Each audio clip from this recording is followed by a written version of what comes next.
Margot, Saoirse, welcome. Thanks so much for being here. And congratulations on the film.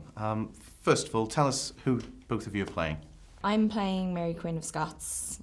And at the beginning of the film, we watch her come back to Scotland and become ruler of the land. And I play Queen Elizabeth I, who at the beginning of this film has been on the throne for a couple of years now, and Mary Stuart's return to Scotland is a threat to Elizabeth's place on the throne, since she has, as a Stuart, a rightful claim to the English throne and the Scottish throne. It's proper old school drama. Yeah, it's a big old costume drama. Yeah. It's punchy, all right. We've got a lot of curtains in it. Yeah. There are, which actually Lots of look like velvet. that Yes. was made from your dress. I think it was on set. I think it came from our production design, seriously. Amazing. Yeah. No, we wore loads of denim. We just wore denim through the whole thing. Everything was denim. Yeah. Seriously? It was. But We're not lying. Okay, no, I believe you. Trust Let's just us. come out with outlandish Yeah. things to say now. Yeah. It's like the game that you do throughout the day. Yeah, right, we're going to She get this played in. the famous Australian queen, Elizabeth. Lizzie?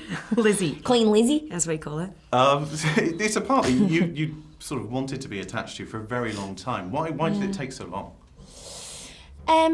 It took a while to make because it's a massive story to tell. There's so many different avenues you can go down with it, and there's huge sections in Mary's life that we don't even cover, like her whole 12 years that she spends in France before she comes back to Scotland, and then after we leave her, when she's under house arrest before she's executed. Spoiler alert. History spoiler alert. But it was just about sort of finding the right people to get involved, and luckily it was one of those parts that I could kind of grow into as well as the years went on. So Talking about parts that you grow into, and this is a part that you literally had to physically grow into. You change your look dramatically. I mean, first of all, how was it to wear that, and what did you feel like when it was on? Yeah, I mean, I'd worn prosthetics before. Yes, I'd worn prosthetics before at that point. So I was like, did Tonya come before this movie or after? So it's a strange sensation anyway. But I always find that the physicality of a character kind of changes my mannerisms, changes how I interact. So it kind of does half the acting job for you, which is really helpful. I think Nicole Kidman said the same thing about the nose. When she put the nose on for the hours, Yeah, right. that's when she became the part. And I assume that was the same for you. Yeah, no, definitely. Once it was full, the full look, it was kind of like the final thing that pushes you into the character, I think. But I don't know. I still sometimes, like a week or two into the job, I'm still like, I don't know who the character is, and I'm just kind of figuring it out. And then, right before you finish the job, you're like, I found it, and now we've wrapped. goodbye. Wonderful. Great. When searching for your character, I didn't realise it until I was watching it. It's Merida from Brave. It's married. Yeah, basically. Yeah.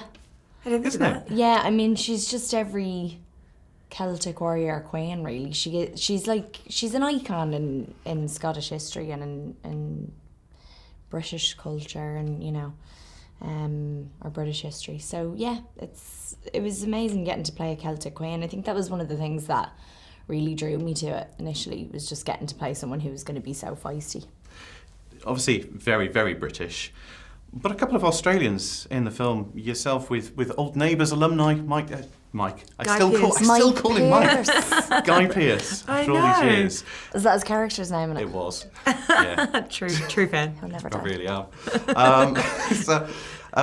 First of all, tell me, had you worked with him before, and what's he like? Because you work quite closely with him in the film.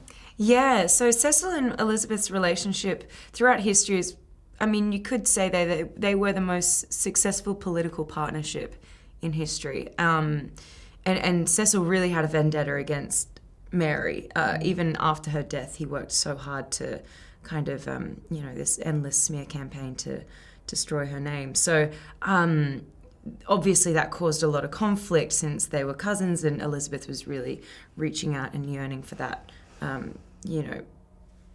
that kinship and that friendship, and also compromise, politically speaking, which he was just never going to allow. So it was really fun to play with Guy, and tricky because we're both Aussies. Like, you chat in your Australian accent and then they call action, and we're both like, And yes, simply we cannot, back into our English accent. So I just did a job with Nicole Kidman too, and our dialect coach kept coming up and being like, "Stop speaking Australian to each other, you're ruining it."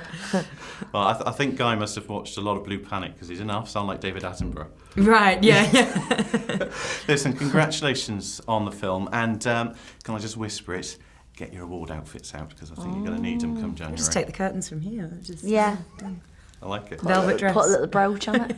You can take one curtain, I'll take the other. We're We can- basically wearing the same matching, outfits that's what anyway, we do so all the yeah. time, so. Thanks, girls. Thank you. Oh, brilliant. Thank you. Lovely to meet Love to you. see you.